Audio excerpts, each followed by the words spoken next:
When you think of New York, what comes to mind? Finance, fashion, big city life. How about the future of aviation? Aviation that enables more jobs, more resilient supply chains, more accessible healthcare, and less greenhouse gas emissions. How? Drones.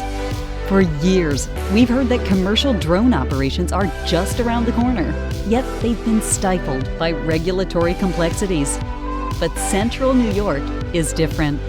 Created through the visionary funding from Empire State Development, NUAIR and the Central New York Technology Cluster have built a collaborative ecosystem with everything needed to commercialize and scale drone operations. And opportunities are soaring as both private and public agencies realize the economic, safety, even societal impact of drone operations. Through things like bridge inspections, medical deliveries, or emergency response, state agencies are increasing productivity, reducing traffic congestion, and mitigating workplace hazards.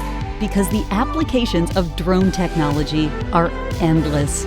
And so are the projected savings. Billions for the economy and millions for the environment. Central New York has everything you need to develop, advance, and deploy the drone operations that will define tomorrow. Central New York is where the future takes flight.